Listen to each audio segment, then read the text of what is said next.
আমার কাছে আসে যারা একদম কোনো জায়গা কোনো উপায় নাই, মানে এইটার কোনো ব্যবস্থা নাই, টাঙ্কি নতুন কিনতে হবে, তারাই শুধু আমার এখানে বেশি আসতেছে। প্রথমে আমি একটা টাঙ্কি দিয়ে যাওয়ার পরে টাঙ্কিটার আগে দেখি যে কোথায় কোথায় কি আছে, সম্পূর্ণ ওইটারে ঘষে ফেলাই। ঘষলে পরে ওটার সম্পূর্ণ জায়গা ঘষলে বাইরেই যায় যে কি হালে এটার কি কোথায় কি আছে। যদি কোনো জায়গা কোনো অংশ ভালো থাকে থাকলো, না থাকলে নাই। এগুলো কাইটে সুন্দর করে প্রসেসিং করে আমি এই সুন্দর করে এই বাজে আবার ফিরে বাস দিই। বাস দিয়ে দিয়ে প্রতিটা জায়গা কাইটে ওই মাপে বাস দিয়ে প্লেন চিট লাগাই দিই। প্লেন চিট লাগাই দেওয়ার পরে এটারে সুন্দর করে ঘষে এরপরে হলো আস্তর করি, যেটা বলে স্টিল আস্তর। স্টিল আস্তর মারার পরে ওই স্টিল আস্তর যেমন একটা আস্তর যে প্লেন শিটে কোনো জং আসে না, ওইটা দিই। ওইটা দেওয়ার পরে আমি একটা হার্ডনার পুটিং আছে, বিদেশি পুটিং হার্ডনার, যেটা 1 মিনিটেই শুকাই যায়। ওই পুটিংটা টানি, পুটিংটা টাইনে ওটা সুন্দর করে সমস্ত গ্যাপ ট্যাপ মেকআপ করে কাইটে ফিনিশিং করে এরপরে হলো আবার একটা আস্তর মারি, সেটা হলো টুয়ার আস্তর, যেটা আমাদের ভাষায় বলে টুয়ার আস্তর। অনেকেই বুঝে না, এই টুয়ার আস্তর মারি। টুয়ার আস্তর মারার পরে আমি আবার একটা চেক দিই, একটা আছে আইসিআই পুটিং বলে, ওই ছোটখাটো কোনো দাগ ছোটখাটো কোনো গ্যাপ থাকলে ওই আইসিআই পুটিং এ মেকআপ হয়ে যায়।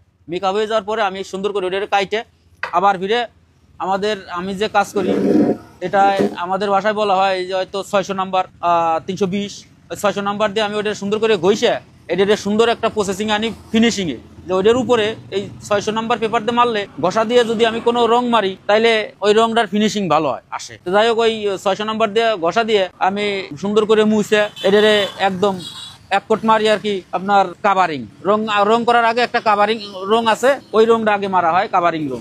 এই কাভারিংটা মারার পরে একই কোটের আর কি কাভারিং হয়। কাভারিং এর পরে সুন্দর করে রাব দিয়ে আবার ফিরে মুছে এরপরে ফিনিশিং দেওয়া হয়। ফিনিশিং দিয়ে তারপরে ফিনিশিং রং মারা হয় আর কি।